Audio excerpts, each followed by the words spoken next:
What happens when a woman who built everything from nothing dares to stand up against one of the most powerful men in America?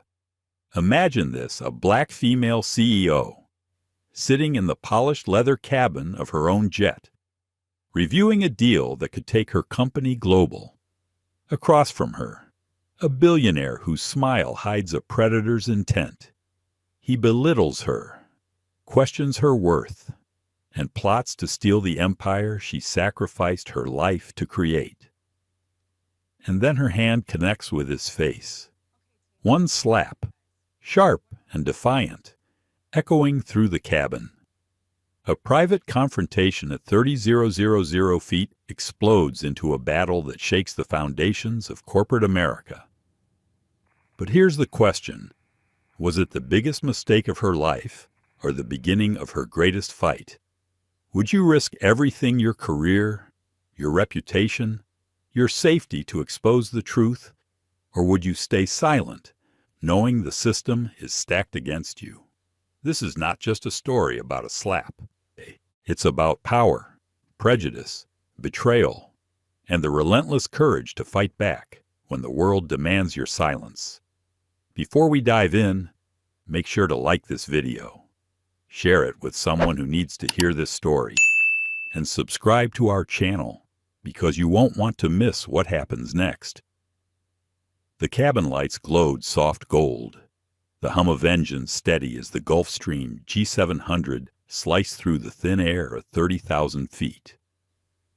Ava Johnson sat tall in her seat, her charcoal gray suit crisp, her hands folded calmly on the mahogany table between her and Richard Sterling. For the last 45 minutes, she had listened as the billionaire CEO outlined terms for what he called a strategic partnership. Each word out of his mouth felt less like an opportunity and more like a trap. Richard Sterling leaned back, swirling the crystal glass of bourbon in his hand as if he owned not just the plane, but the world itself.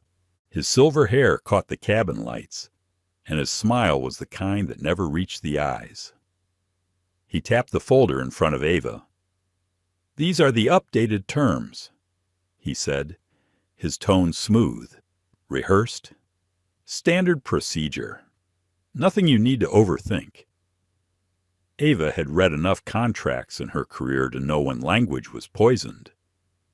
Her eyes locked on a clause granting Sterling's corporation full access to SkyShield's proprietary algorithms, the beating heart of the company she had built from scratch.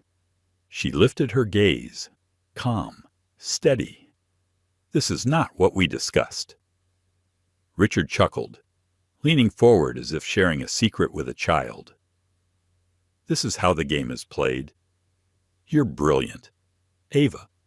But brilliance without backing doesn't last. Sign the deal, and you'll have global reach overnight." The hum of the jet suddenly felt louder, pressing into Ava's ears. Her chest tightened, not from fear, but from the weight of memories her mother working double shifts in South Dallas, whispering to her, "Education is your ticket out, baby." The years of coding alone at 2 a.m, surviving on ramen and sheer willpower. The endless investor meetings where men looked past her to Marcus, as if the black woman in the room could not possibly be the CEO. Every slight, every microaggression, every moment of being underestimated pressed down on her shoulders in that instant. Richard's smile hardened. He lowered his voice, his words sharp as a blade. "Let's not pretend you got this far on merit alone. You and I both know diversity quotas and media darlings come and go. I'm offering you a lifeline before your little bubble bursts." Ava kept her face still, practiced, unreadable. She reached for the folder again, flipping through pages until her hand froze on a memo she hadn't seen before. It was tucked behind the contract, as if slipped in by accident. But there was nothing accidental about it. Her stomach dropped as she scanned the words in an internal strategy document detailing how Sterling Global planned to acquire SkyShield's patents. Manufacturer crisis. and quietly remove Ava as CEO within 6 months. Her pulse roared in her ears. She looked up at Sterling. His grin widened, and that was all the confirmation she needed. "That's business, sweetheart," he said. "You should be grateful a girl from the South Side made it this far." The world slowed. The air in the cabin thinned, and something inside Ava, something buried under years of forced patience, ignited. Her hand rose before her brain caught up. The crack of her palm against Richard Sterling's cheek shattered the cabin silence like thunder.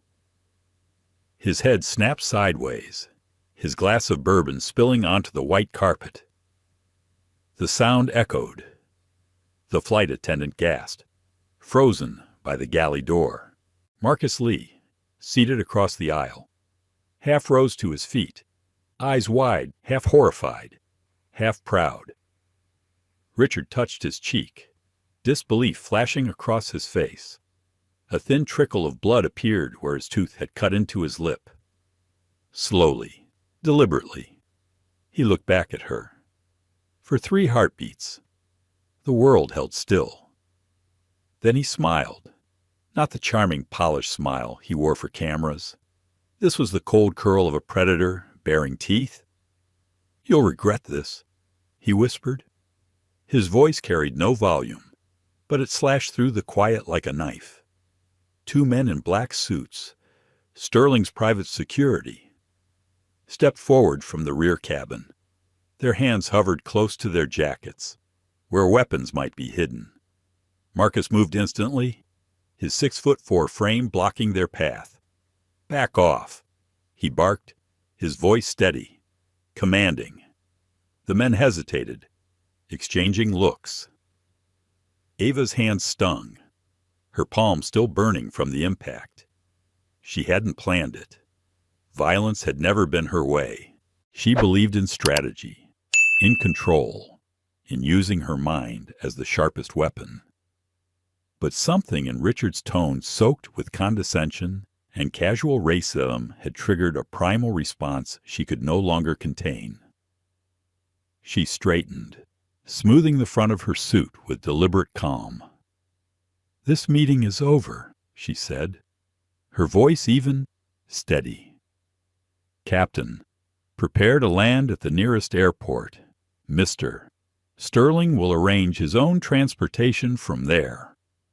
Richard dabbed at his lip with a monogrammed handkerchief, chuckling darkly. "Do you have any idea who I am? Who I know when I'm finished with you? You'll wish you never learned to read, let alone build a company." Ava leaned forward just enough for her words to land sharp and precise. "You're a terrified old man clinging to a world that's slipping away.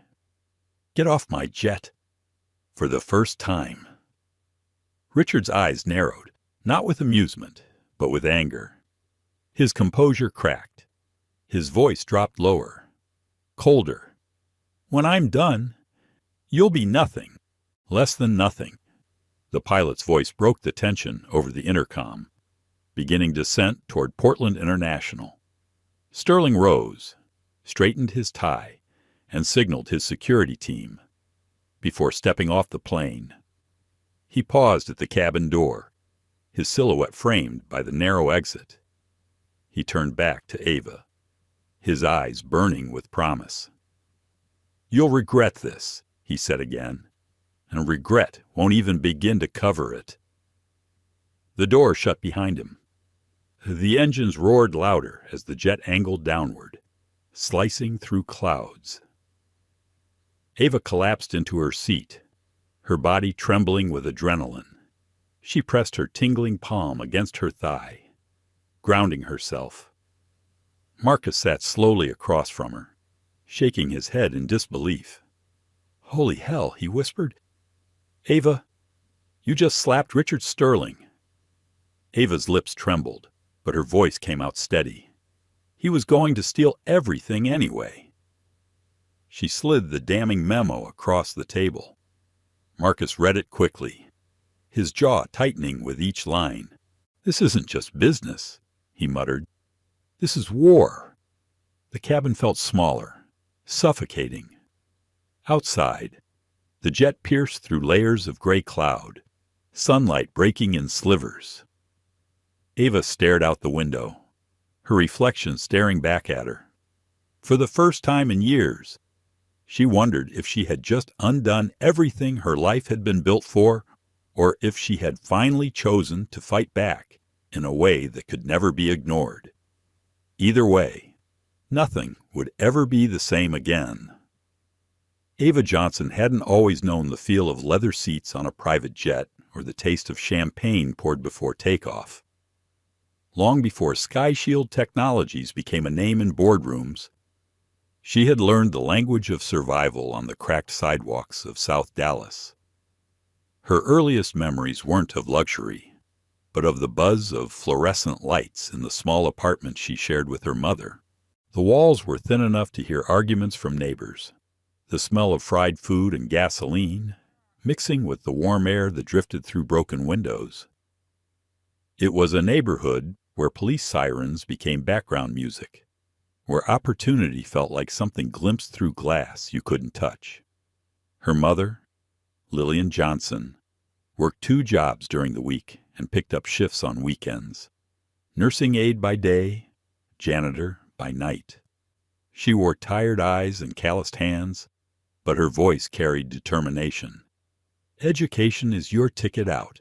Baby," she would say, pressing a few crumpled bills into Ava's palm for test prep books, even when it meant skipping meals herself. Ava absorbed those words like oxygen. She studied at the kitchen table under a flickering bulb, pushing aside unpaid bills to make room for her notebooks. While friends lost themselves in distractions, Ava buried herself in equations and essays. At night, lying on her thin mattress, she would stare out the window. Planes from Dallas Love Field flew overhead, their blinking lights cutting across the sky. She'd whisper to herself, "One day, I'll be up there, not just flying through it, but owning it." School was where she discovered her strength, though not without resistance.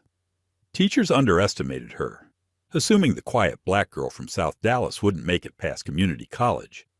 One counselor suggested she apply to trade school just to be realistic. Ava smiled politely and filed the rejection away in her mind. Another spark for the fire building inside her. By the time she reached high school, Ava was known as the girl who aced every exam but never bragged. She kept her victories private, sharing them only with her mother and with Marcus Lee, the lanky boy she met in freshman year who became her best friend. Marcus shared her hunger for escape.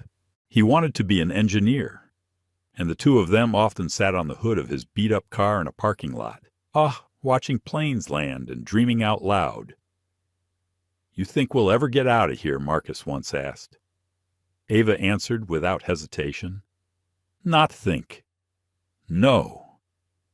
That certainty carried her to Stanford on a full scholarship. The acceptance letter had made her mother cry for the first time Ava could remember. They celebrated with fried chicken from the corner diner because that's all they could afford. But to Ava, it tasted better than any gourmet meal she'd ever eat later in life. Stanford was both exhilarating and brutal. For the first time, Ava was surrounded by students who had prep schools, tutors, and trust funds. She had nothing but grit. She worked part-time in the campus library to pay for essentials, often falling asleep between the stacks after midnight shifts. When group projects formed, classmates ignored her contributions until she proved, again and again, that her ideas were the ones that solved the hardest problems. In those moments, Ava felt the weight of being both invisible and hypervisible, at once ignored until she had to prove herself, then scrutinized for succeeding. But she refused to let resentment harden her. Instead, she focused on building something that would outlast every dismissal.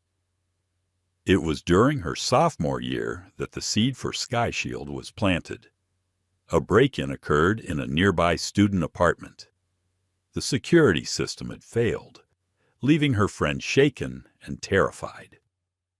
Ava began sketching out ideas for a smarter, more affordable security system, one that could adapt to threats in real time, a system that didn't require wealth or privilege to access.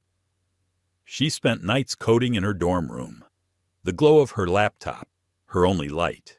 She consumed ramen noodles until the salt stung her tongue, surviving on coffee and determination. Marcus, now studying engineering at MIT, became her long-distance collaborator. They traded code, ideas, and encouragement over endless video calls. By the time Ava graduated, she had a working prototype. While her peers lined up for jobs at Silicon Valley giants, she turned down offers with six-figure salaries. Instead, she returned to Dallas, determined to launch her startup from the same neighborhood that had once threatened to trap her. SkyShield Technologies was born in a cramped apartment with peeling paint and a second-hand desk. Investors laughed at her pitches. Some ignored her completely. Others offered insulting terms, asking for controlling stakes in exchange for a pittance. More than once, security guards at venture capital offices followed her, assuming she was lost or trespassing. She kept going. 7 years of 80-hour weeks, sleepless nights, and rejection shaped her into steel. Slowly, she built a small team who believed in her vision to democratize high-level security technology, making it available to families and businesses who couldn't afford traditional systems. Then came the breakthrough. A pilot program in Dallas neighborhoods with high crime rates showed that SkyShield's AI-driven system reduced break-ins by nearly 50%. Word spread, contracts followed. By the time Ava turned 35, SkyShield was valued at over $200 million, with offices in 3 cities. When Forbes ran a cover story calling her a rare success story in tech, she knew exactly what that coded language meant. It wasn't just about success. It was about the audacity of a black woman daring to penetrate the white, male-dominated fortress of technology entrepreneurship. But Ava didn't let that label define her. She kept her focus on building, on protecting communities that others ignored. And when she finally stepped onto her very own jet, a Gulfstream G700 sleek and gleaming, she thought of those nights staring out of her bedroom window in South Dallas, watching the sky and whispering promises to herself. This wasn't just a plane. It was proof. Proof that she had lifted herself and her mother out of the ground they had been buried in. Proof that she could carve a space in the skies that once seemed unreachable. Yet, even as she celebrated her first flights, champagne in hand, Ava felt something unsettled in her chest. Success had brought altitude, but altitude also brought turbulence. At 30,000 feet, there's little room to breathe, and even less room for mistakes. Sometimes, when she looked down at the world through the oval windows, she thought about how fragile it all felt, how quickly a storm could turn smooth air into chaos. And deep inside, a voice whispered a truth she didn't want to admit. You've climbed so high, but storms always find you, and when they do, the fall is fast. The first time Ava Johnson signed a lease for SkyShield's real office space, she could hardly believe the ink drying on the paper was hers. It wasn't much, just a third-floor suite above a struggling print shop in downtown Dallas, but the creaky floors and humming fluorescent lights felt like a cathedral. She walked through the space barefoot that night, her heels dangling from her hand, imagining what it could become. "This is it," she whispered aloud, her voice bouncing off the empty walls. "This is where we'll take off." Her mother had cried when she told her, though Lillian tried to disguise the tears as pride. "You're really doing it, baby," she said over the phone. Just don't forget to eat." Ava laughed, promising she wouldn't, even though she knew ramen and vending machine coffee would still be her diet for months to come. Marcus joined her within the year, leaving a comfortable engineering job on the East Coast. Friends called him crazy, but he shrugged. "If I'm going to lose my mind building something, I'd rather build it with you." Those early days were a blur of whiteboards filled with equations, wires snaking across the office floor, and endless takeout boxes stacked in the corner. The air was heavy with sweat and hope. They worked like people possessed, driven by the vision that SkyShield wasn't just another startup, but a revolution security tech that didn't discriminate by zip code or bank account. Investors kept saying no. Doors slammed. Faces turned away. But Ava refused to bow. She gave pitch after pitch, sometimes to empty rooms, sometimes to men who smirked before she finished a sentence. She wore the same navy blazer until the elbows thinned. When she spoke, she put her whole chest into it, painting pictures of safer neighborhoods and families who could sleep without fear. One afternoon, after yet another rejection, she slumped against the office wall. The heat of Texas summer pressed in, sweat soaking through her blouse. "Maybe they're right," she muttered, voice breaking. Marcus knelt beside her. "No, they're not. They don't see it, because they don't want to. But I see it, and you see it. That's enough." That night, they coded until dawn. The glow of their screens was the only light in the darkened building, a quiet declaration of defiance. The breakthrough came with the city pilot program. SkyShield's adaptive sensors slashed break-ins in half across several Dallas neighborhoods within 3 months. Local papers ran cautious headlines, but word spread fast. Community leaders called. Small businesses lined up. Suddenly, people who once dismissed Ava began returning her calls. Funding followed, first in trickles, then in waves. A modest seed round led to a Series A. And soon, SkyShield grew from 2 dreamers to 20 employees, then 50. The little office above the print shop became too small, and they moved into a gleaming glass building with their name on the directory. Ava stood in the lobby the day the sign went up, her heart swelling as she traced the letters with her eyes. SkyShield Technologies, a company born from nothing but grit, belief, and sleepless nights. The press latched on to her story. Black woman from South Dallas builds multi-million-dollar startup. At conferences, journalists crowded her, eager for sound bites. She smiled for cameras, gave polished answers. But inside, she fought the exhaustion of carrying not just her company, but the weight of representation. Every success came with whispers. "She's a diversity hire. She got lucky. Someone else must be pulling the strings." Ava swallowed those barbs the way she had swallowed every insult since childhood. She knew her work spoke louder than any slur, but the constant fight left bruises no one could see. Still, milestones stacked up. By the company's 7th year, SkyShield reached a $200 million valuation.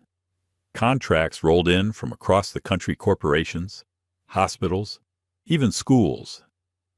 Ava's calendar filled with meetings in Chicago, New York, Los Angeles. The little girl who once studied under a flickering bulb was now flying coast to coast, shaking hands in boardrooms she once thought belonged to another world. And then she bought the jet. It wasn't vanity, though critics would later insist it was. It was strategy, efficiency, and a small rebellion against years of being told she didn't belong. When she stepped onto the Gulfstream G700 for the first time, she pressed her palm against the polished wood paneling, breathing in the new car scent of leather seats.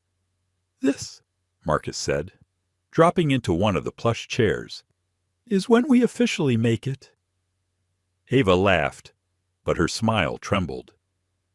She thought of her mother, still living in the same South Dallas apartment despite Ava's offers to move her. Lillian said she was comfortable there, but Ava knew it was pride her mother wanted her daughter to shine, without feeling guilty for leaving her roots. That night, flying above the glittering sprawl of Dallas, Ava sat by the window of her jet, staring at the endless horizon. The engines hummed steady. The stars stretched wide.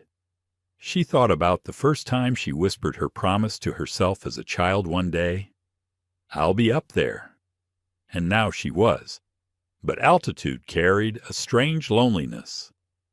The higher she climbed, the fewer people stood beside her. Even among peers in the tech world, she often found herself isolated, the only black woman in the room, the only voice pushing back when deals ignored communities that needed help most. Sometimes she wondered if the jet was a gift or a trap proof of success.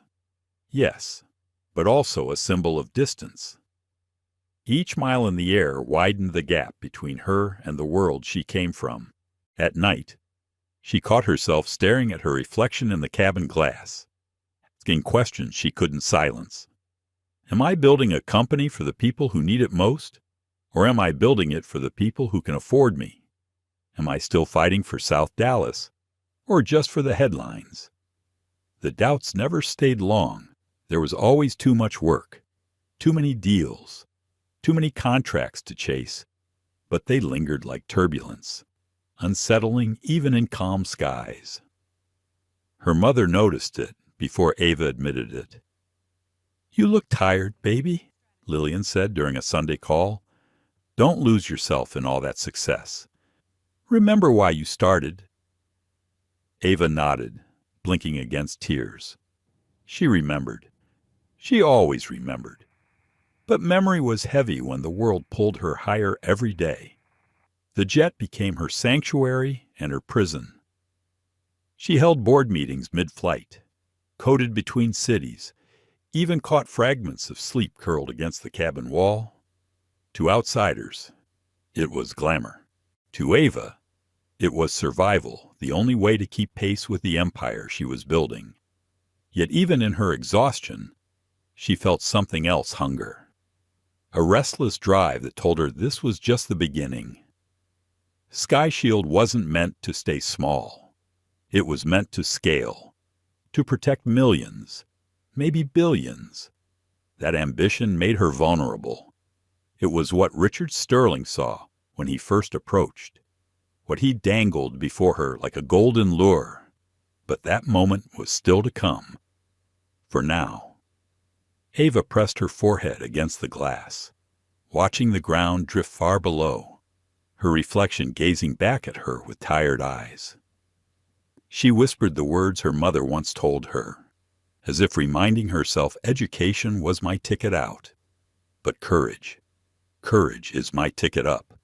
And with that, she closed her eyes, the hum of the engines rocking her into a restless sleep, unaware of the storm gathering on her horizon. The first email from Sterling Global arrived on a Monday morning, tucked between a dozen investor updates and 3 unanswered media requests. At first glance, Ava almost skipped it, assuming it was another generic inquiry. But the sender's name made her pause. Richard Sterling. She knew the name. Everyone in the tech world did. Sterling Global was a $30 billion empire with contracts across industries, from government defense to commercial energy. Richard himself was a relic of old money, a 60-year-old magnate with silver hair and a smile made for cameras. He'd been called the Kingmaker, a man whose endorsement could make or break an entire sector. The email was simple. "We should talk. I see potential alignment. R.S." Ava stared at it, her gut tightening. Potential alignment. That was the kind of corporate speak that could mean everything or nothing. She forwarded it to Marcus with a short note. What do you think? His reply came within minutes. Dangerous, but maybe worth hearing out. 2 days later, they sat across from Sterling in the penthouse suite of a Dallas high-rise. Floor-to-ceiling windows framed the city skyline, a view that seemed carefully staged to remind visitors of just how small they were in comparison. Sterling stood as they entered, his handshake firm, his cologne sharp. "Miss Johnson," he said, smiling wide. "I've heard remarkable things about Sky Shield. It's refreshing to see innovation where we least expect it." The words landed with a sting, though his tone was wrapped in charm. Ava caught the pause after least expect it. She smiled politely, taking her seat. For the next hour, Sterling spoke in broad strokes about partnership, expansion, global markets. He painted pictures of Sky Shield technology in millions of homes worldwide, scaling faster than Ava ever imagined. He spoke of influence, connections, doors that would open. "Together," he concluded, leaning back, "we could change the world." On the surface, it sounded like everything she had fought for. But underneath, Ava sensed something else. The way his eyes lingered just a moment too long when she spoke. The way he interrupted mid-sentence to reframe her ideas as if they were his.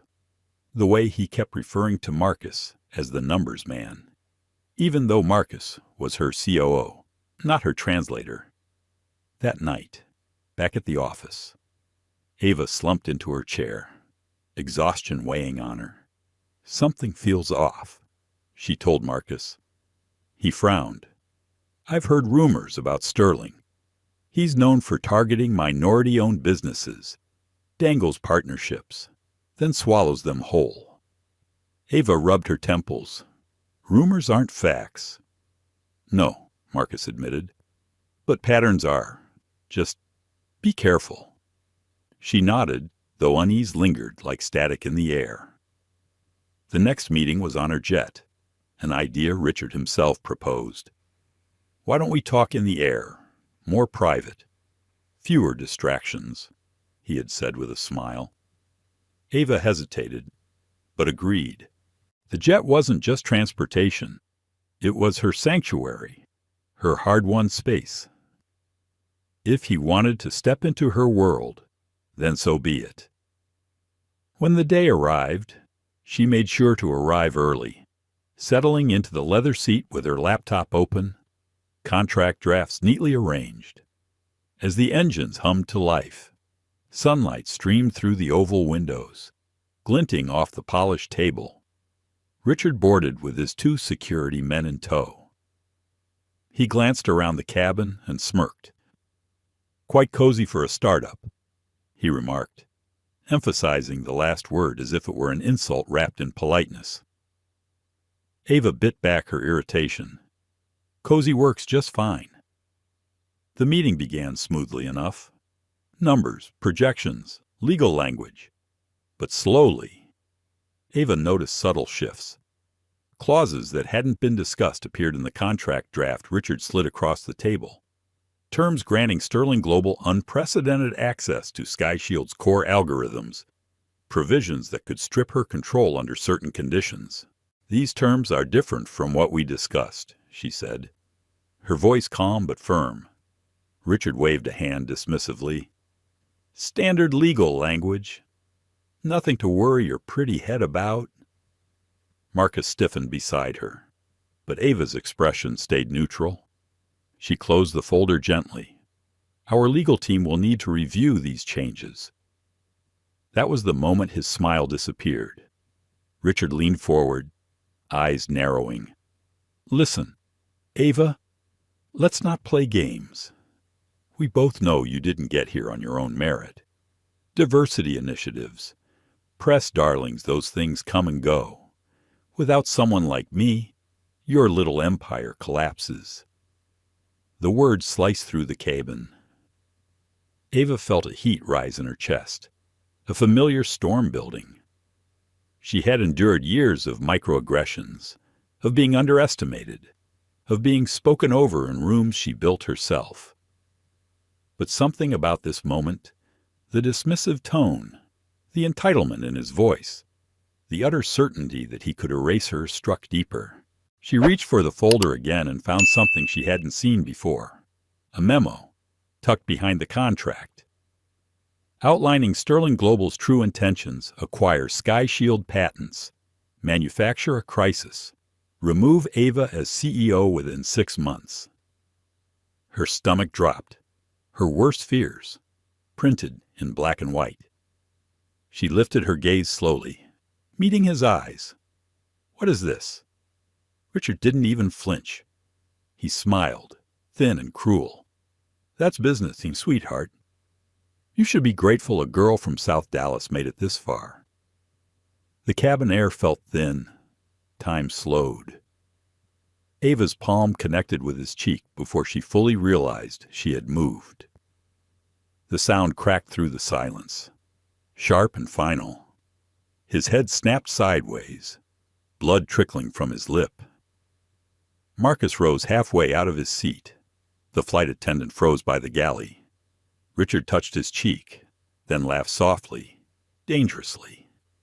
"You'll regret this," he whispered. The cabin had never felt smaller. By the time the jet descended toward Portland, Ava's mind churned with fear, rage, and a clarity she couldn't shake. She had drawn a line she could never erase. Richard Sterling wasn't just a businessman. He was a predator, and predators didn't forgive. As the wheels touched down, Ava pressed her palm to her thigh, grounding herself. The sting still lingered. She wasn't sure if it was the burn of fear or the spark of defiance. Either way, she knew one truth: the turbulence had only just begun. The moment the jet's wheels kissed the Portland runway, Ava Johnson knew her world had changed. She hadn't planned the slap. It wasn't strategy. It wasn't calculation. It was 20 years of swallowed insults compressed into a single sound that echoed across the cabin walls. Now, as passengers and crew shuffled to disembark, Ava sat perfectly still in her leather seat, her palms still stinging. Marcus glanced at her, his jaw tight, his eyes wide with both admiration and dread. "You just slapped Richard Sterling," he muttered, half under his breath. Ava pressed her lips together. "He was going to steal everything anyway," she whispered back. She pulled the memo from her folder and handed it to Marcus. "Here, read this." His eyes scanned the pages, his face darkening with each line. This is a full takeover plan. Manufacture a crisis. Tank our valuation. Force a sale. They even outline a timeline for pushing you out." "Exactly," Ava said. Her voice was calm, but inside, her chest tightened like a vice. She had proof of his predatory scheme, but proof wasn't always enough, especially against men like Richard Sterling. When the jet door opened, Richard descended first. He dabbed his split lip with a monogrammed handkerchief, his demeanor cool and composed, as though nothing had happened. His security men followed, silent shadows in tailored suits. At the cabin door, he paused, turned back, and gave Ava a thin smile. "You'll regret this," he said softly. Then he stepped onto the tarmac, his presence leaving the cabin colder than before. Ava exhaled shakily, her body finally giving in to the tremors she had suppressed. She sank back into her seat, pressing both hands to her face. "What have I done?" Marcus sat down across from her. "You stood up to him. That's what you've done. He thinks he can own you. Own Sky Shield. You showed him you're not afraid." Her laugh was hollow. "I slapped the most powerful man in the industry. Marcus, you know what comes next. He's not going to let this go." Marcus leaned forward. "Then we fight back. Starting with this memo. We need an emergency board meeting tonight, and our legal team." By the time the jet rolled to a stop at the hangar, Ava had pulled herself together. Her spine was straight, her face composed, her voice steady.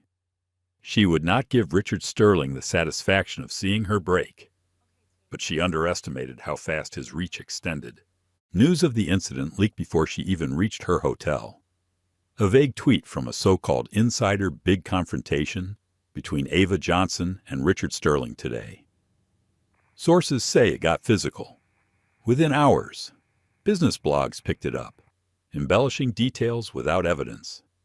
By the time evening fell, hashtags had begun to trend. #Slapgate, #Unstable CEO. At midnight, Ava sat in a conference room surrounded by her top executives and legal counsel. The atmosphere was tense, electric with fear. Her chief counsel, Amara Coleman, spread out documents on the table. "Assault charges are possible," Amara said carefully. "But more concerning is what Sterling can do with his media connections. He owns stakes in 3 major news networks, dozens of online outlets. He controls the narrative." Ava shoved the memo across the table. "This is his plan. He was going to do it anyway. Now we have evidence." Amara read quickly, her brow furrowing. "This helps us understand motive. Yes, but it doesn't justify physical assault in legal terms. And it's his word against yours regarding any racist remarks." "What about the jet security cameras?" Marcus asked. A silence fell. Amara shook her head. "The system malfunctioned during your meeting. No footage was recorded." "That's impossible," Ava said, her voice sharp. "Our systems are designed to back up automatically. Not if someone tampered with them," Amara replied grimly. "Someone with resources and inside access." The weight of it sank in. Sterling hadn't just anticipated resistance. He had prepared for it. By morning, the coordinated attack began in full force. Ava's phone buzzed endlessly with notifications. Headlines screamed across business media: black female CEO, attacks industry veteran in drunken rage. Articles quoted unnamed witnesses claiming Ava had been drinking heavily, that she hurled racial slurs at Sterling before striking him. None of it was true, but truth had never been the point.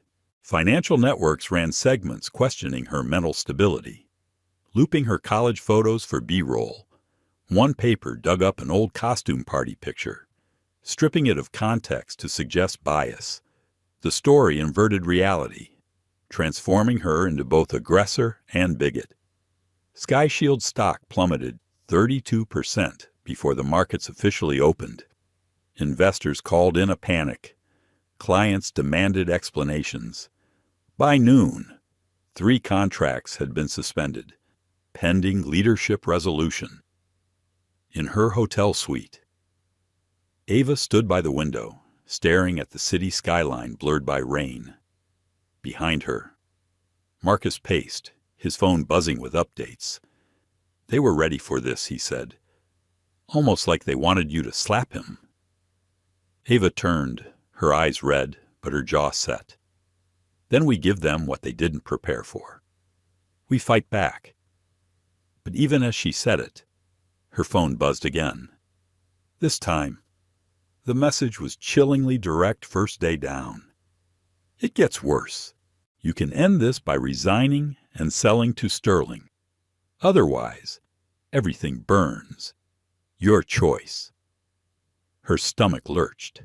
She handed the phone to Marcus.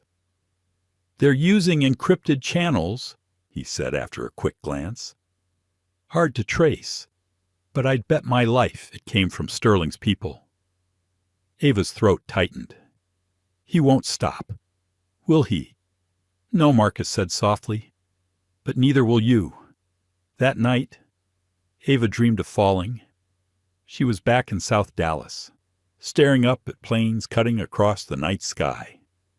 Only this time, the planes weren't symbols of freedom. They were predators circling overhead, engines roaring louder and louder until the ground gave way beneath her feet. She woke in a cold sweat, her phone buzzing again on the nightstand. More headlines, more poison. Her life was unraveling thread by thread. But beneath the dread, a spark flickered. Richard Sterling thought he could bury her with lies. What he didn't realize was that Ava Johnson had been underestimated her entire life, and every time she had clawed her way back into the light. She pressed her palm against the glass of the hotel window, the same palm that had struck him hours before. The sting was gone, but the resolve remained. "War is coming," she whispered to her reflection, "and I'm not afraid. At 5:37 a.m. Ava's phone rattled across the nightstand, vibrating so hard it nearly crashed to the floor. She had barely slept, her mind trapped between fury and dread. So she was awake when the first headline appeared. Black female CEO spirals out of control after assaulting industry titan. She blinked hard, hoping the words were a hallucination born of exhaustion.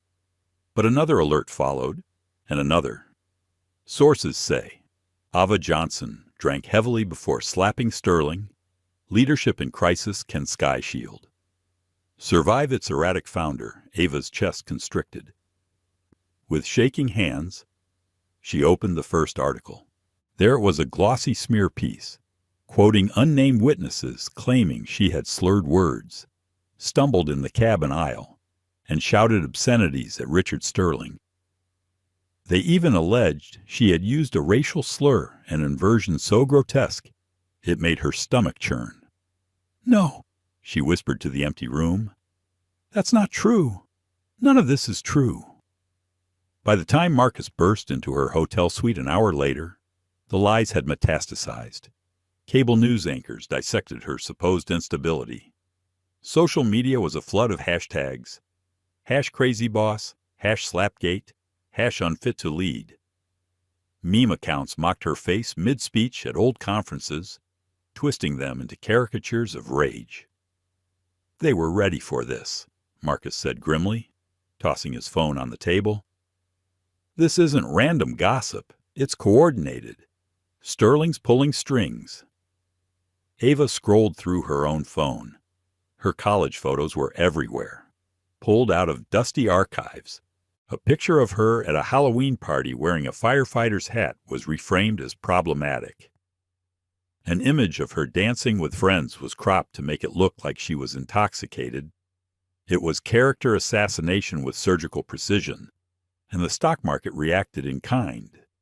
SkyShield shares fell 32% before trading was halted. Investors flooded her inbox, demanding explanations. Clients pressed pause on million-dollar contracts. As if on cue, her prepaid phone buzzed with a new text from an unknown number. "Step down, sell to Sterling, or watch it all burn." Ava handed the phone to Marcus, her hands trembling.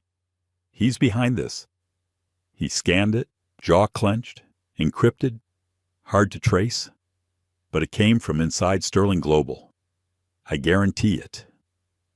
Ava closed her eyes, pressing her palm against her forehead. "How do we fight this, Marcus? They control the narrative. They control the money. They control everything." He crouched down to meet her eyes. "Not everything. They don't control you, and they don't control the truth." But truth had never felt so fragile. By noon, doctored images appeared online. One showed Ava smashing a wine bottle in a restaurant, though the original photo still buried in her camera roll was of her holding sparkling water. Another clip surfaced, a crudely edited audio file in which a voice eerily similar to hers shouted threats. "How are they producing this so quickly?" she asked, pacing the room. Marcus's expression was grim. "Because they planned it. That memo we found. This was always part of it. You just moved their timeline forward." At 3:17 p.m., the next blow landed. SkyShield's head of cybersecurity, a wiry man named Diego, rushed into the suite, his face ashen. "Our servers," he stammered. "They've been breached. Ava's stomach dropped. That's not possible. Our system is designed by you, Diego interrupted, which is why they knew exactly how to bypass it. Someone used your own backdoor protocols. Internal knowledge. They have everything: emails, client data, even your personal messages. Ava felt the blood drain from her face. You mean everything, Diego confirmed, and they're already leaking it. As if to punctuate his words, Marcus's phone buzzed. A news blog had published a selection of Ava's private emails, completely mundane ones about grocery lists, dentist appointments, and late-night strategy notes, but framed them as evidence of her being scattered and unfocused. This isn't just an attack on the company, Amara Coleman said later that evening when she joined them in the suite. It's an attack on you, personally. Sterling wants to dismantle you piece by piece until there's nothing left. Ava sank into the armchair, pressing her palms together. Her thoughts spiraled. Her mother. Would they go after her, too? The thought made her chest ache, as if summoned. Her phone buzzed again. It was Lillian? Her mother? Her voice trembling. Baby. Someone just called me at work, called me horrible names, said you're finished. What's happening? Ava bit her lip hard to stop it from trembling. I'll fix this, Mama. I promise. But when she hung up, tears blurred her vision. She had always fought to keep her mother safe, to shield her from the ugliness of the world. Now Sterling had dragged her into the battlefield. Outside the hotel, a small group of protesters gathered with signs unfit to lead. Fraud. Racist. Cameras flashed as they shouted for Ava to step down. The walls were closing in. That night, Marcus found her sitting on the edge of the bed, staring blankly at her hands. You okay? He asked gently. She shook her head. What if they're right? What if I can't win this? He crouched beside her. Listen to me. This isn't about winning the way they define it. Sterling wants you to break. He wants you to quit. That's his game. Don't give it to him. Ava swallowed hard. But how do I fight a man who owns the truth? He has the media, the money, the politicians. I'm one woman. Marcus, you're not just one woman, he said, his voice steady. You're Ava Johnson. You built Sky Shield from nothing. You've been underestimated every step of the way and every time. You proved them wrong. This is just another battlefield. She stared at him, her chest rising and falling with shallow breaths. Finally, she nodded, but deep inside, doubt gnawed at her. The attacks weren't just professional. They were personal, intimate, invasive. Every secret, every private word was now a weapon. Later that night, scrolling through the devastation of her reputation online, a text arrived. This one wasn't from Sterling's camp. It was from an unknown number, unsigned, but the words made her freeze. You're not the first. He's done this before. Meet me tomorrow. Public library. 10 reference section. Ava's heart pounded. She turned the phone toward Marcus. What if it's a trap, he asked. Or what if it's the first crack in his armor, Ava whispered. She lay awake until dawn, staring at the ceiling. She knew one thing with absolute certainty: Sterling had underestimated her. He thought she would crumble. But Ava Johnson was not built to crumble. She pressed her palm against the window as the first light broke across the Portland skyline. If he wants a war, she said softly, he's got one. 3 days after the slap that had already shaken the industry, Ava sat alone in a glass-walled conference room on the top floor of Sky Shield's Portland office. Outside, employees gathered in clusters, whispering, sneaking glances at the closed doors. Some looked worried, Others looked almost excited, as if waiting for a storm they had always predicted would come. The board had called an emergency meeting. The official agenda read leadership concerns and crisis management. Ava knew what it really meant. They were here to decide her fate. One by one, the 9 board members filed in. Franklin Pierce, the chairman white-haired 70, and a veteran venture capitalist sat at the head of the table. He had once championed Ava, calling her the future of secure technology. Now, his expression was detached, clinical. Anthony Parker sat 2 seats away, newly appointed chief financial officer. He was slick, polished, his tie perfectly knotted. Ava noticed how he avoided her gaze, tapping something quickly into his phone before sliding it face down on the table. "Let's come to order," Franklin began, his voice measured. "Given recent events, we must address the company's precarious position." Ava's jaw clenched. Precarious because Sterling engineered it, she thought, but she kept her face calm. Franklin cleared his throat. "The facts are straightforward. Miss Johnson physically assaulted Richard Sterling during a business meeting. Regardless of provocation, this action has significantly damaged Sky Shield's reputation and financial standing. The board must consider whether a leadership adjustment is necessary to stabilize the company." Ava slid a stack of papers across the table.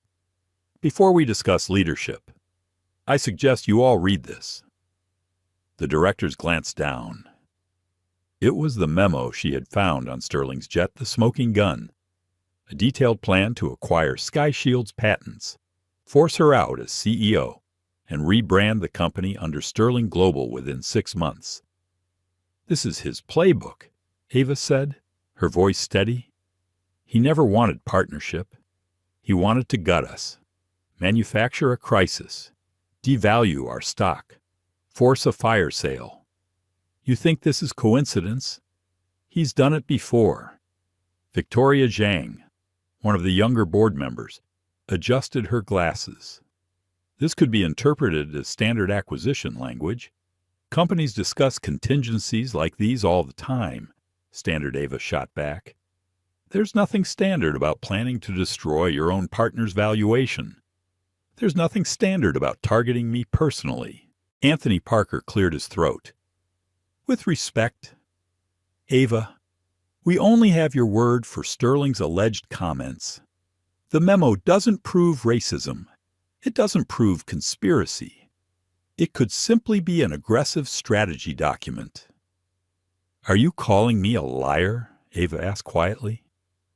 Anthony's lips curved into something almost resembling pity. "I'm saying emotions clearly ran high. Perceptions can be subjective." Before she could respond, Marcus leaned forward, his voice sharp. "So let me get this straight. Sterling waves his hand, smears Ava across every news outlet, tanks our stock by 30% in 2 days, and we're sitting here debating whether she's too emotional. That's exactly what he wanted." "Marcus," Franklin interrupted, raising a hand, "let's keep this professional." "Professional," Marcus snapped. "What's professional about betraying the founder who built this company?" Ava touched his arm lightly, signaling him to stop. The room was thick with tension. Her phone buzzed with a news alert. She glanced down. Another major client had just announced termination of their contract, citing instability in leadership. Her chest tightened. Outside the glass walls, she could see employees watching the news on their screens. Franklin exhaled heavily. "We've also received a letter from Sterling's attorneys. They are suing for assault and defamation, seeking $50 million in damages." The room went silent. Ava felt the weight of every eye on her.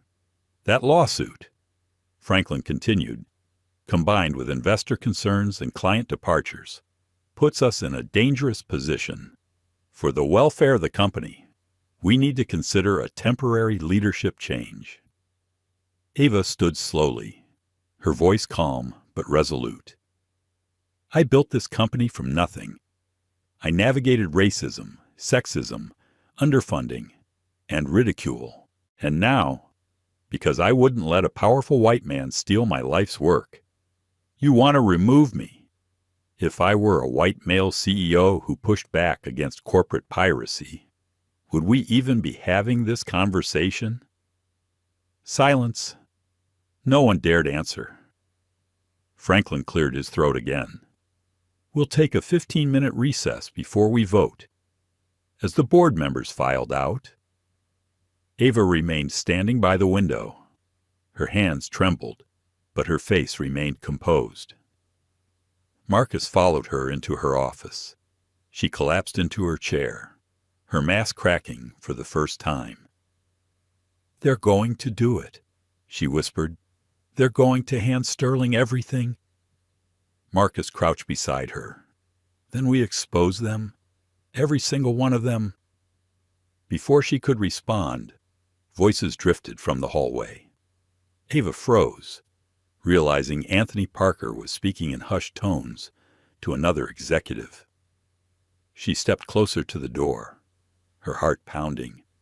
"She's playing the race card," Anthony was saying. "Classic deflection. She's unstable. Sterling warned us."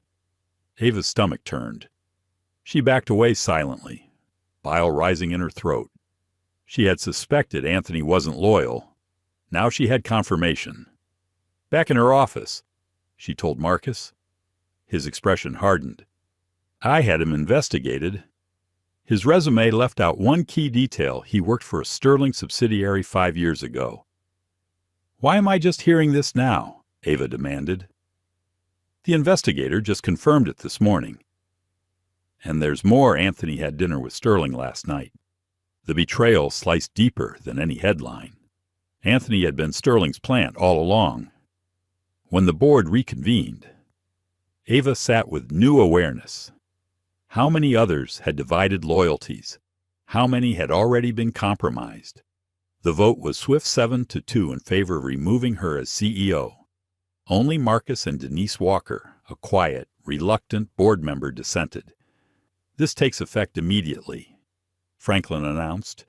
His voice avoided her eyes. "Anthony Parker will serve as interim CEO." Anthony straightened his tie, his expression carefully neutral, though his eyes gleamed with victory.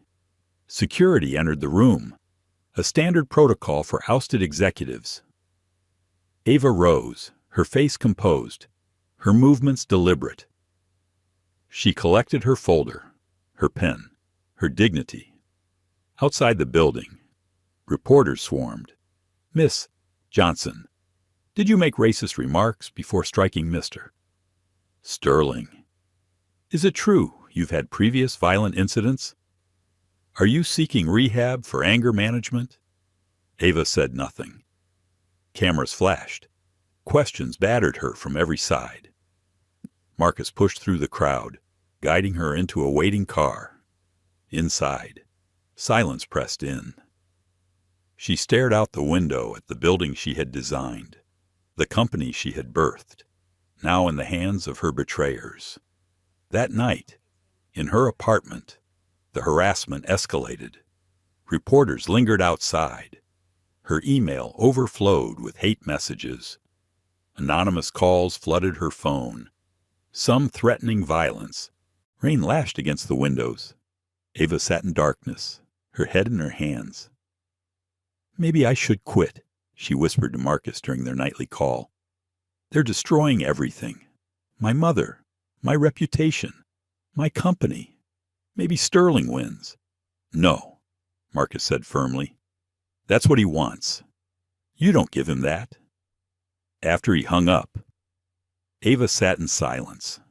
The weight of isolation crushed her chest. For the first time, she doubted not just her fight, but herself. Then the doorbell rang. Through the peephole, she saw Denise Walker, the board member who had voted to keep her. Ava hesitated, then opened the door. "I shouldn't be here," Denise said quickly, glancing down the hallway. But you need to know something. She handed Ava a folder, her hands trembling. Inside were documents, internal communications, case studies, patterns. He's done this before, Denise whispered. Sterling has targeted minority-owned businesses for 15 years, creates a crisis, drives down value, acquires them at pennies on the dollar. I voted against you today because he threatened my family. But you need to see this. Ava stared at the documents, her pulse racing. For the first time in days, something sparked inside her. Purpose. This wasn't just about her anymore. It was about exposing a predator who had destroyed countless entrepreneurs, silencing them because he believed their race made them easy prey. She closed the folder, her jaw tightening. Thank you, she said. When Denise left, Ava picked up the phone and called Marcus. Bring your laptop, she told him. Her voice was steel now, not despair. We're not giving up. We're fighting back. The rain hadn't stopped for 2 days in Portland. Ava sat at her mother's kitchen table, the chipped wooden surface familiar and grounding. She wore an old hoodie from her college days, her hair tied back in a simple knot. Gone were the tailored blazers and silk scarves. Gone was the illusion of control. She had been stripped bare, CEO title revoked, reputation smeared, accounts frozen. Eat something. Baby, Lillian urged, pushing a plate of toast toward her. You can't fight on an empty stomach. Ava tried to smile, but her appetite had vanished days ago. She wrapped her hands around a chipped coffee mug instead, its warmth the only comfort in the cold storm of her unraveling life. The TV on the counter blared another report about SkyShield's leadership crisis. Anthony Parker appeared on screen, his polished voice reassuring investors that restructuring was underway. He spoke of necessary change and restoring stability. Ava muted it before her blood pressure spiked. Across from her, Marcus hunched over his laptop, dark circles under his eyes. They're accelerating the asset transfer, he said grimly. Anthony's already moving proprietary tech into Sterling-controlled servers. By next week, they'll have full access to your AI protocols. They're stealing SkyShield in broad daylight, Ava said bitterly. Correction, Marcus muttered. They're stealing your life's work. Her prepaid phone buzzed. She glanced down another news alert. Sterling's lawyers had filed their promised lawsuit $50 million for assault, defamation, and intentional infliction of emotional distress. The complaint painted Ava as a violent, unstable executive who had spiraled out of control. More alarming were the interviews. Former SkyShield employees she barely remembered were suddenly giving statements about her erratic temper and paranoid leadership. It was fabrication carefully seeded lies that fed the narrative Sterling had built. Ava set the phone down and pressed her palms to her eyes. They've won. Marcus, my reputation's gone. The company's gone. My finances are in ruins. My mother's getting harassed at work. What's left to fight for? Marcus closed his laptop sharply. You. Your voice. The truth. That's what's left. Sterling thinks this is checkmate, but he doesn't know you. He doesn't know how hard you fight when the world thinks you're down. Ava wanted to believe him, but the weight of despair was crushing. That night, as rain pounded against the windows of her childhood bedroom, she stared at the ceiling, replaying every decision that had led her here. The slap, the look on Sterling's face, the laughter that followed. She had thought it was a moment of defiance. Now it felt like she had triggered her own destruction. The prepaid phone buzzed again. Ava answered, expecting another threat. Miss Johnson, a voice said. Male, older, steady. This is Harold Freeman. We served together on the Tech Equity Council last year. Do you remember me vaguely? She did. A retired judge, sharp-minded, known for his integrity. I'm calling because what's happening to you isn't new. He continued. Sterling has done this before. Many times. But you may be the first who can actually stop him. Ava sat up straighter. You've been tracking him for years. He's destroyed 17 companies founded by black entrepreneurs, 9 by Latino founders, 12 by women. Always the same playbook: create crisis, devalue, acquire. But you Freeman paused. You slapped him in front of witnesses. His ego can't stand that. In his arrogance, he's making mistakes. Ava's pulse quickened. So what do I do? Meet me tomorrow, Freeman said. Downtown library. 10A. Reference section. Don't tell anyone else. Bring Marcus if you trust him. When he hung up, Ava stared at the phone. For the first time in days, something stirred inside her. Not hope exactly, but a spark of purpose. The next morning, she dressed in plain clothes, a baseball cap, a faded jacket. She and Marcus slipped into the public library through the side entrance, avoiding the reporters staked outside her apartment. The smell of old books and damp carpet greeted her. In the reference section, Judge Harold Freeman waited, dignified in a bow tie, his 80 years carried with quiet authority. Beside him sat a young woman Ava recognized vaguely, Zoe Taylor, a former Sky Shield intern. Zoe's eyes were bright, determined. She opened a laptop as Ava and Marcus sat down. I think I have something you'll want to see. She pulled up screenshots, login timestamps, access trails. I was on Anthony Parker's team before I left. I noticed he was accessing servers outside his clearance level. When I reported it, 8 told me it was authorized. But after you were removed, I started logging everything secretly. Her fingers flew across the keyboard, pulling up files. Anthony downloaded your entire email history at 2:13 a.m., the night of the slap. He also deleted the primary footage from the jet security system. Ava's breath caught. Wait, deleted? You're saying there was footage? Zoe nodded. Yes, but what Anthony didn't know is that your system backed up to a redundant cloud server. He erased the obvious files, but I cloned his pathway. I still have the full video. Her hands trembled slightly as she turned the screen. Ava leaned in. There it was, crystal clear footage of the confrontation on the jet.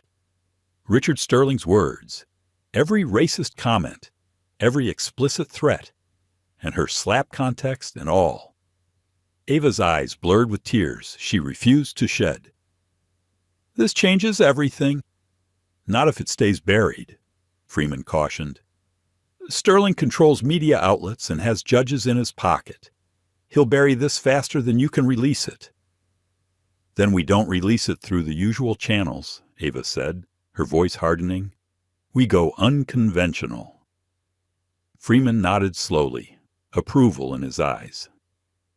Now you're thinking like a survivor, like someone who's been underestimated her whole life. Marcus leaned back, a rare grin flickering. Sterling has no idea what he just unleashed. For the next hour, the 4 of them huddled around Zoe's laptop, piecing together evidence, emails between Anthony and Sterling stretching back months, detailed strategies to undermine Ava, even payments funneled through offshore accounts. Freeman outlined the broader picture Sterling's empire built on systematically destroying minority-led startups, leaving a trail of silenced founders bound by airtight NDAs. You're not just fighting for yourself anymore, Freeman said. You're fighting for every one of them. Ava nodded, her resolve crystallizing. She had been stripped of everything: her title, her wealth, her reputation.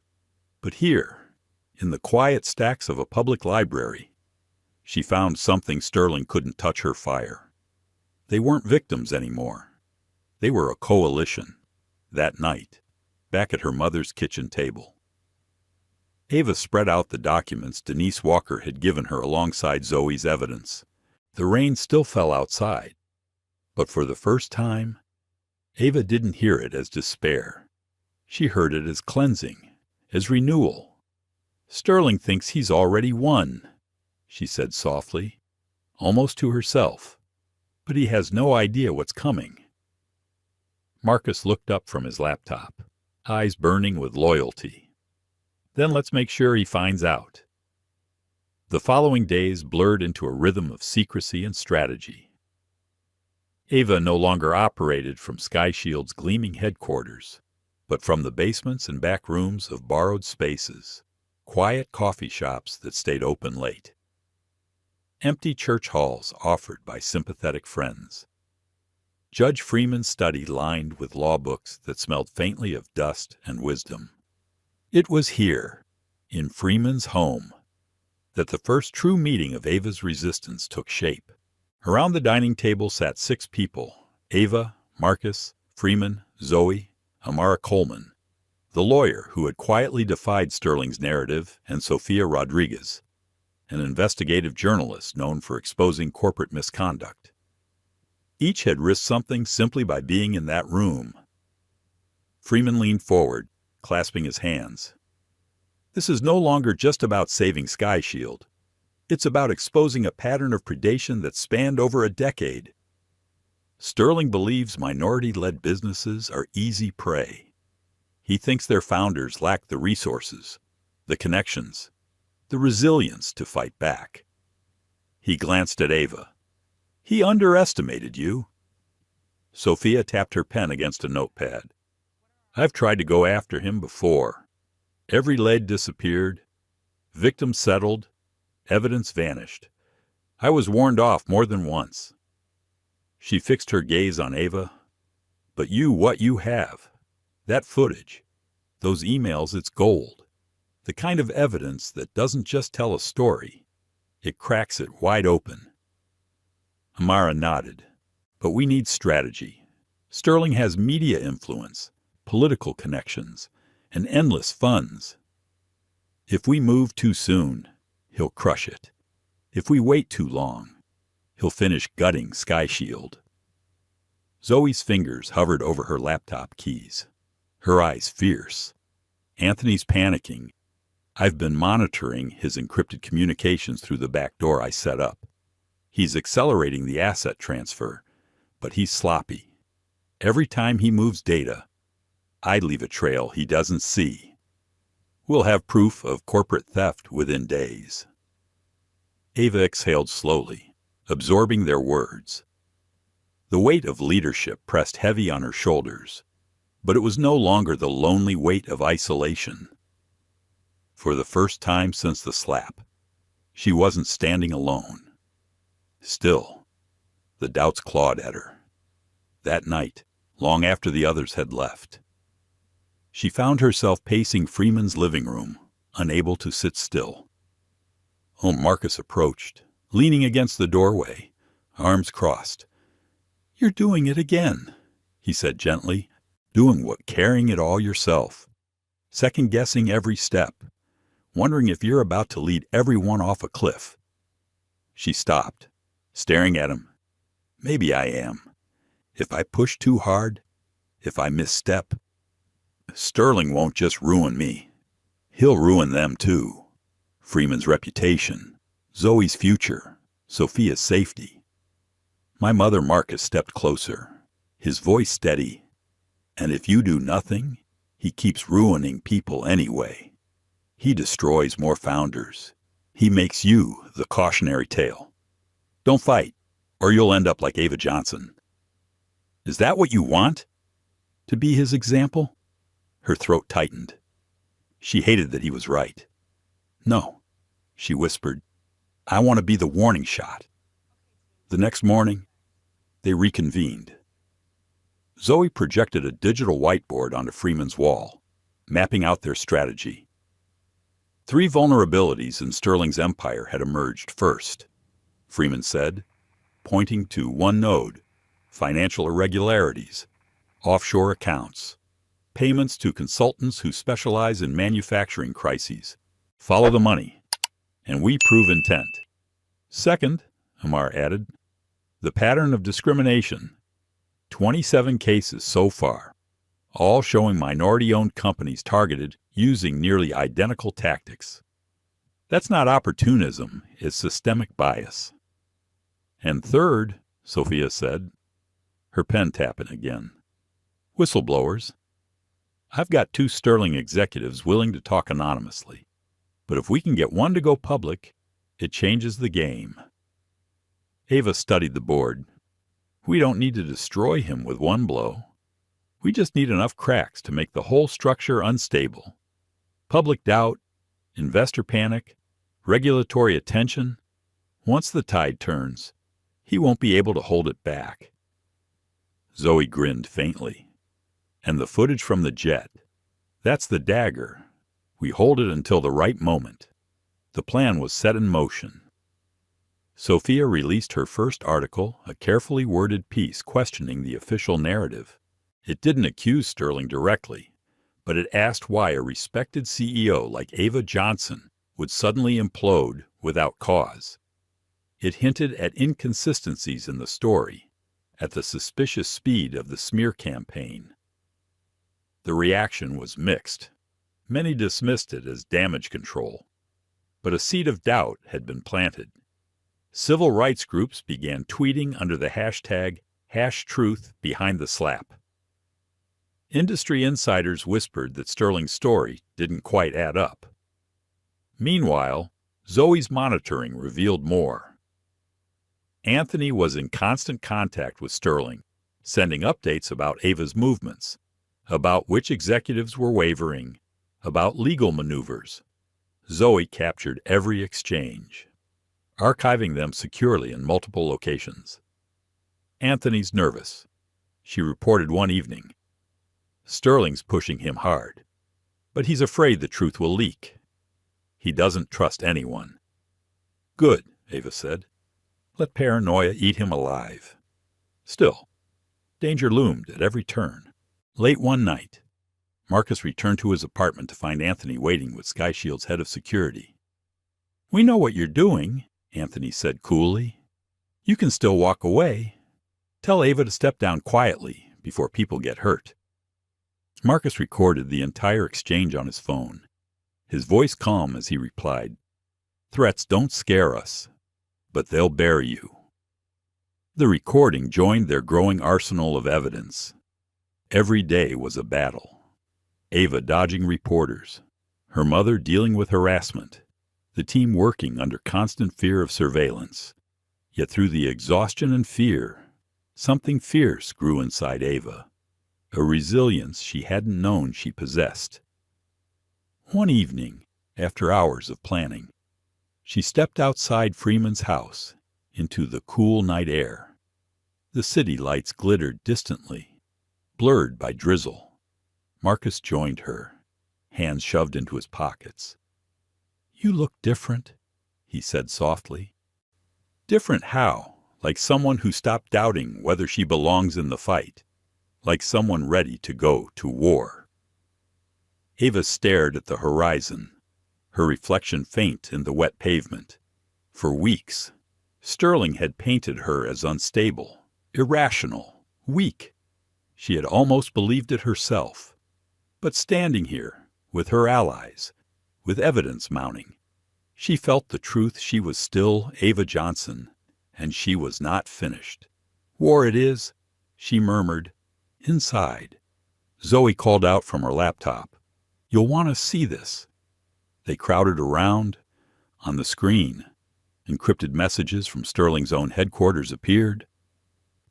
One of his vice presidents, Diane Mercer, had reached out quietly, offering information. She had grown uneasy watching Sterling destroy lives. She's willing to talk, Zoe said, eyes wide, but only if we can guarantee protection. Ava felt her pulse quicken. This was it, the first real crack in Sterling's fortress. Then we protect her, Ava said firmly. Whatever it takes. The room went silent, every face turning toward her. In that moment, she wasn't just a disgraced CEO fighting for survival. She was something more, a leader, a catalyst, a storm gathering strength in the shadows. Sterling thought he had buried her. Instead, he had planted a seed. And now, it was about to grow into something that would tear down everything he had built. The night Diane Mercer agreed to meet, Ava couldn't sleep. She lay on the couch in Judge Freeman's study, staring at the ceiling fan as it spun slowly, each blade clicking softly as though marking time, every plan, every choice, every betrayal replayed in her mind. She had lost her company, her reputation, nearly her sanity. But tonight, for the first time, she felt the pendulum swing. Diane was no ordinary source. She was a vice president at Sterling Global, someone high enough to have seen the machinery of destruction up close. If she talked, if her documents matched Zoe's digital evidence, it could ignite everything. At 9 the next morning, Diane walked into Freeman's brownstone, her trench coat pulled tight against the drizzle. She looked over her shoulder twice before stepping inside. Her face was pale, lips pressed in a firm line. "You know I shouldn't be here," she said quickly, her voice tight. "Sterling has eyes everywhere. If he finds out—" "He won't," Freeman assured her, gesturing toward the table. "You're safe here." Diane sat, opening her bag with trembling hands. She pulled out a folder, then a flash drive. "I can't stay long, but you need to see this. Internal directives, meeting transcripts. Sterling has been ordering us to target minority-led businesses for years. He keeps files on founders' race, background, perceived weaknesses. He brags about how predictable the collapse will be." Zoe inserted the flash drive into her laptop, her fingers flying. Pages of documents appeared on screen. Spreadsheets, strategy presentations, internal memos. "This is damning," Amara whispered. Sophia was already snapping photos, her journalist's instincts alive. If even half of this checks out, it's enough to start a firestorm. Diane looked at Ava. "I saw what they did to you. How fast they turned the world against you. I couldn't live with myself if I stayed silent." Ava met her eyes, seeing the fear there, but also courage. "You're doing the right thing, and I promise we'll protect you." For the first time in weeks, Ava felt the ground shift under Sterling's feet. That night, the team gathered to map their counterstrike. Zoe connected her laptop to a projector, displaying the evidence on Freeman's living room wall. "Here's the plan," Ava began, her voice steady. "We can't just leak this to one outlet. Sterling will smother it. We release it simultaneously, everywhere. Multiple newsrooms, social media blasts, regulatory agencies. Hit him so hard, so fast, he can't contain it." Sophia nodded. "I'll craft the narrative. Not just facts, but the human cost: founders bankrupted, families destroyed. People need to feel this, not just read it," Amara added. "I'll file formal complaints with the SEC, FTC, and EEOC. With this evidence, they'll have no choice but to open investigations. Meanwhile," Marcus said, leaning forward, "we need the final piece. The uncut jet footage. It's the emotional core, the part people can't deny.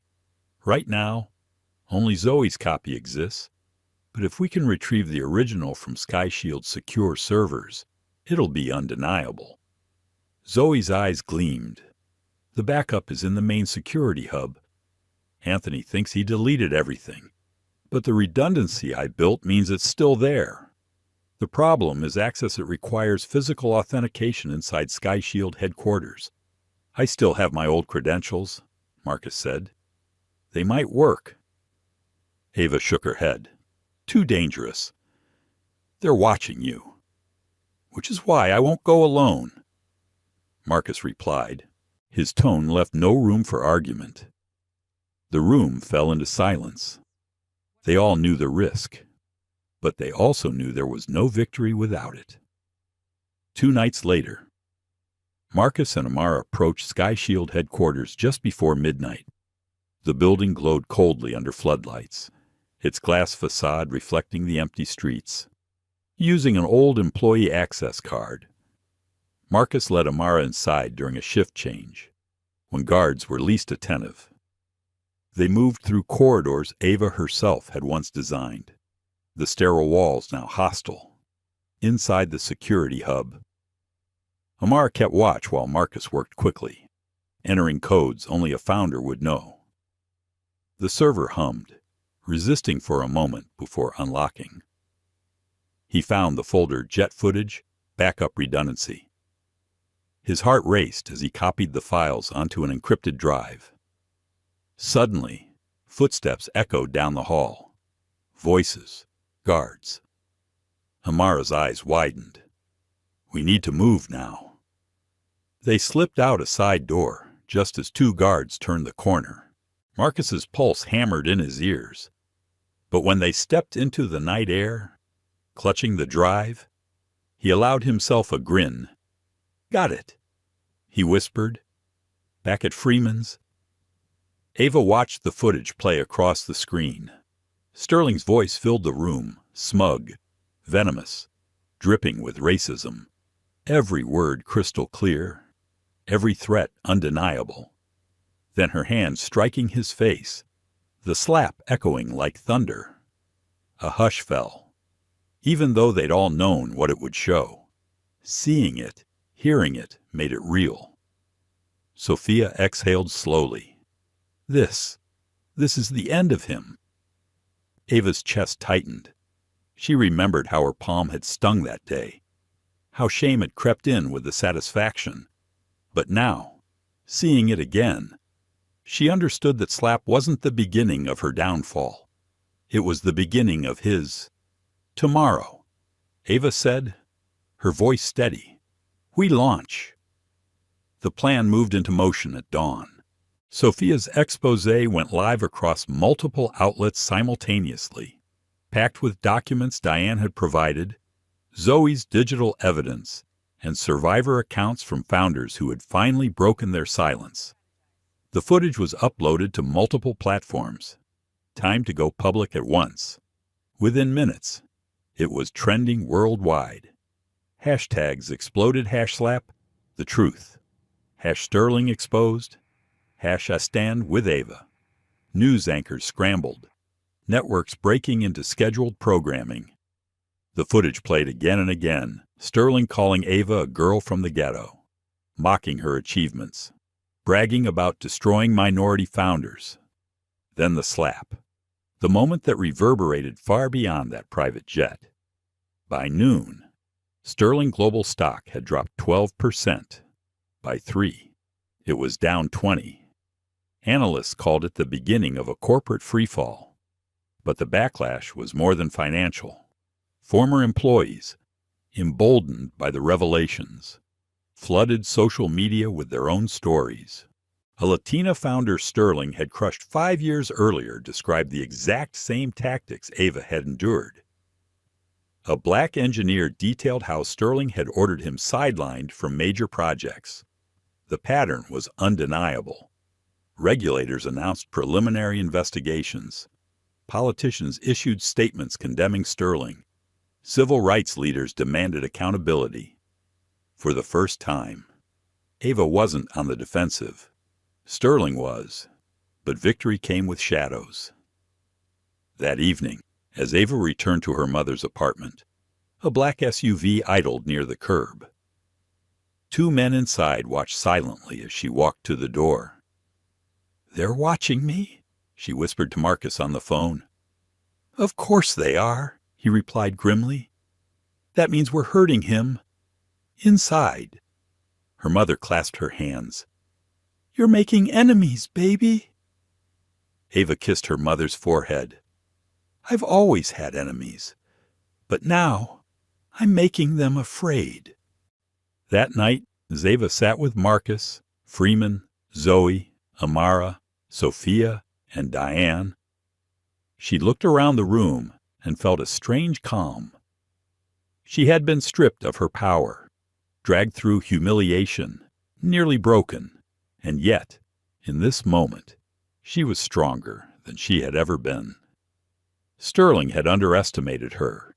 He had underestimated all of them, and now his empire trembled. The morning of the acquisition announcement dawned gray and tense. Ava stood in front of the mirror in Freeman's guest room, buttoning the jacket of a sharp navy suit. For weeks she had hidden in hoodies and baseball caps, blending into shadows. Today, she walked into the light. Her hair was pulled back neatly, her makeup understated, her jewelry simple. Every detail spoke of control, professionalism, and defiance. She touched the lapel once, steadying herself. No disguise, no fear.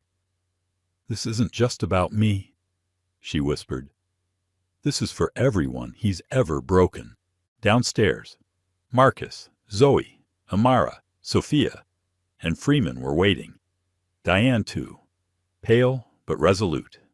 They looked at her with quiet pride. "Ready?" Marcus asked. Ava gave a small smile. "I've been ready since the slap." Together, they walked into the morning drizzle. Cameras weren't waiting for her this time. The world thought she was finished. That illusion wouldn't last long. Blackwood Tower, rebranded Sterling Global HQ, rose ahead of them, steel and glass gleaming like a monument to arrogance. Inside, executives, journalists, and cameras gathered to witness Sterling's triumph, the formal acquisition of Sky Shield. The security guards at the entrance stiffened when Ava approached. One reached for his radio, uncertain. "Please inform Mr. Sterling that Ava Johnson is here," she said calmly.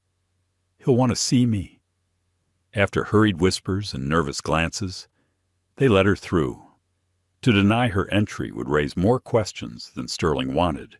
The elevator ride to the top floor was silent.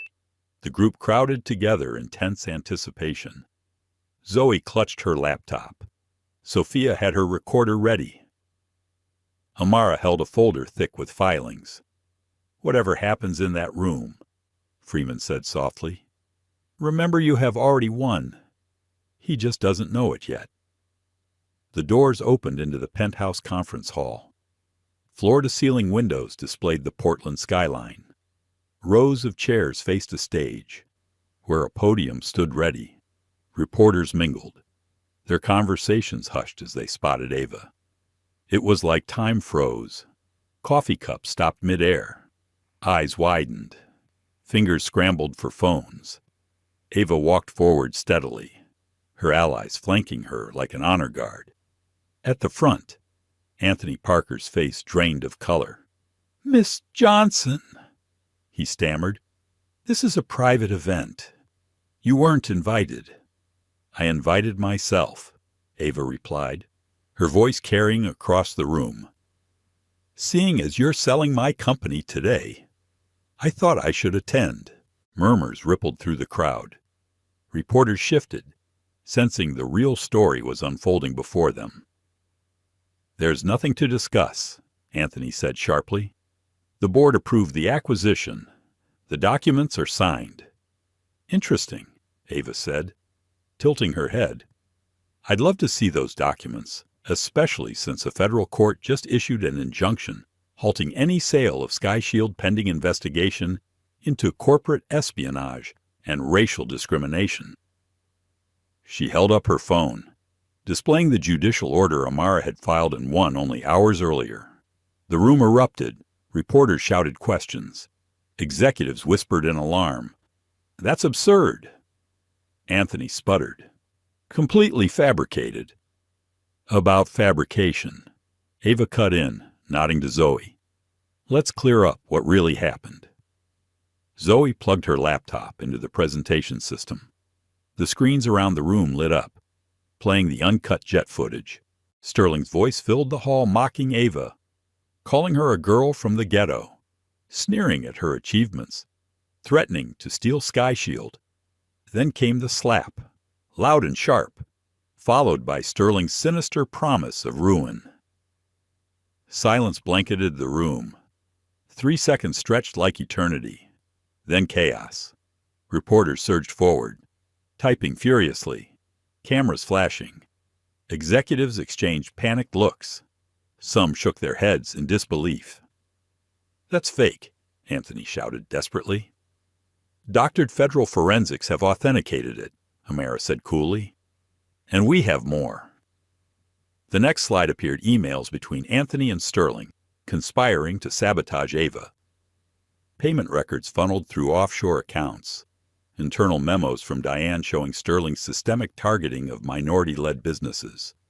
Reporters gasped audibly. Phones buzzed as editors demanded updates. "Where is Sterling?" Ava asked, scanning the room. Surprising he'd miss his big moment. As if summoned, the elevator doors opened. Richard Sterling strode in, flanked by attorneys. His tailored suit was immaculate, his smile thin, but there was a tension in his eyes. "What is this circus?" he demanded. "Truth and consequences," Ava replied. He turned to the security chief. "Why are they still here? Remove them immediately." The guard hesitated, glancing at the damning footage still looping on the screens. "Sir, given what's being presented—" "I don't pay you to think," Sterling snapped. But Ava stepped forward, closing the space between them. Cameras zoomed in. The room held its breath. "You told me I'd regret slapping you," she said quietly, every word deliberate. "But the only regret here is yours. You underestimated me. You underestimated all of us.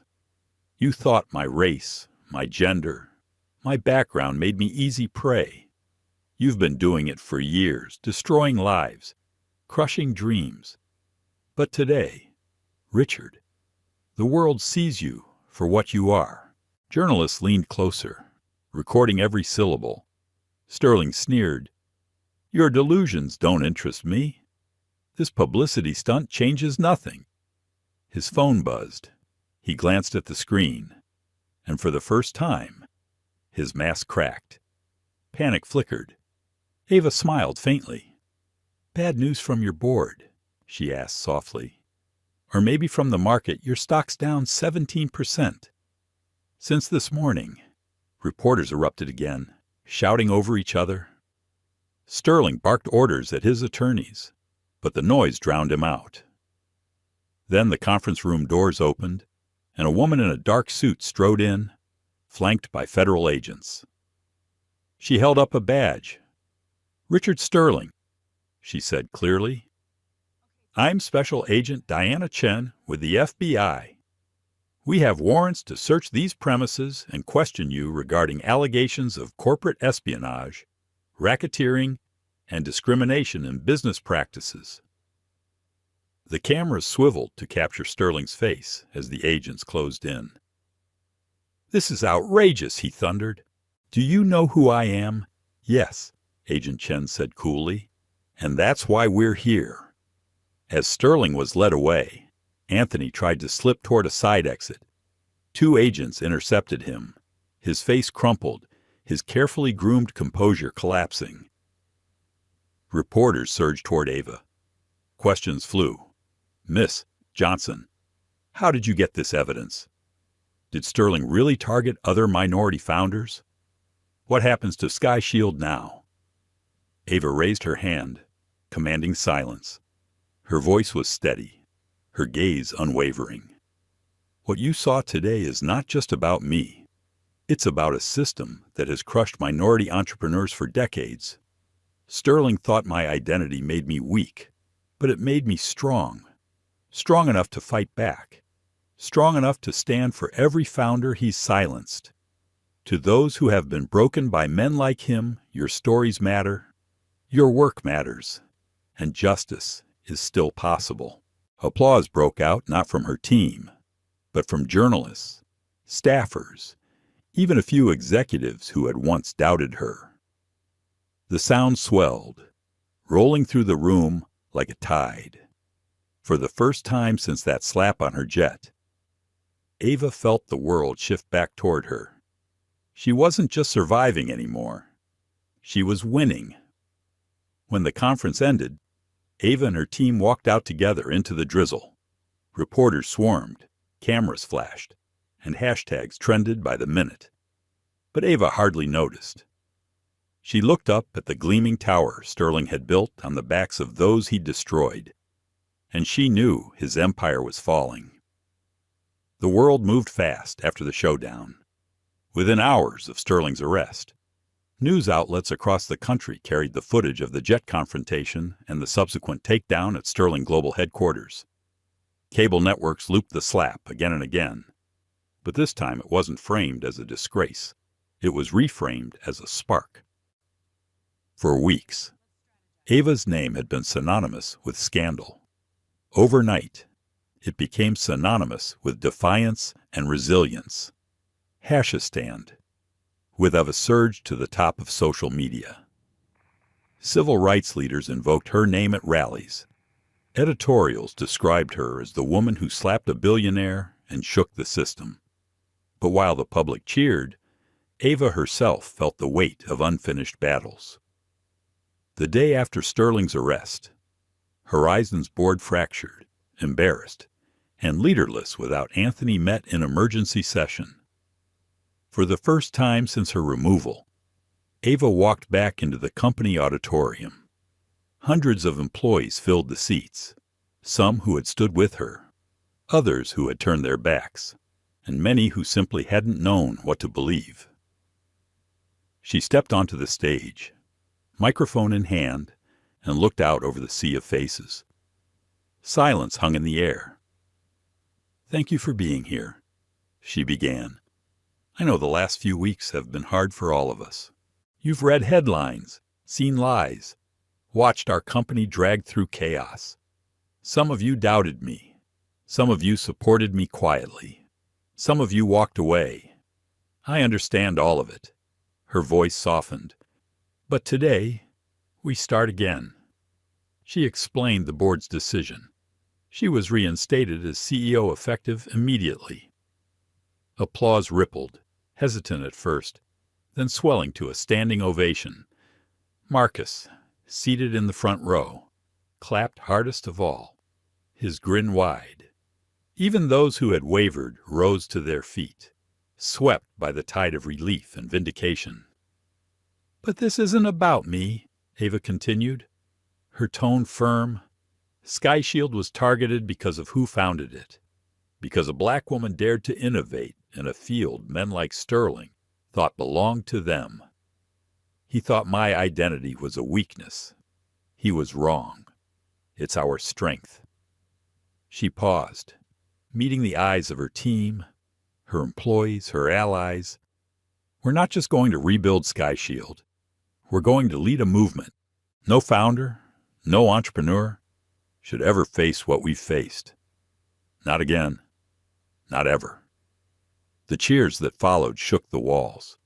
The weeks that followed were a whirlwind.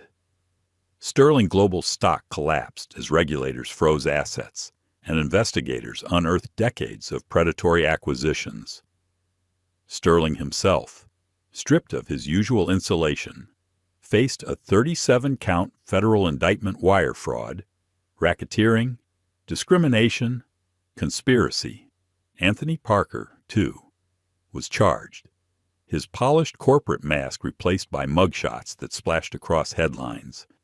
Meanwhile, Sky Shield rebounded. Clients who had cut ties returned with apologies. Investors who had abandoned ship begged to buy back in. The stock price, once gutted, surged upward again. But Ava knew this wasn't just about money. It was about legacy. 6 months later, she sat before a congressional committee, cameras flashing as she adjusted the microphone. "Miss Johnson," the chairwoman said, "your written testimony describes patterns of systemic discrimination in the technology sector. Could you elaborate for 3 hours? Ava outlined how Sterling and others like him had exploited bias as a weapon.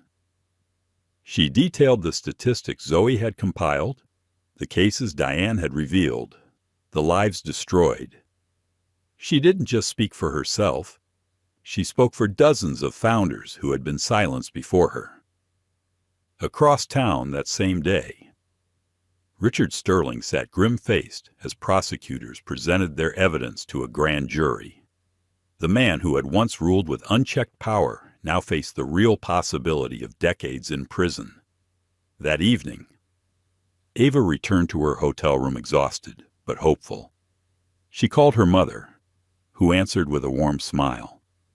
"Baby, you look tired." Ava laughed softly. "I am, but it's the good kind of tired, the kind that means something."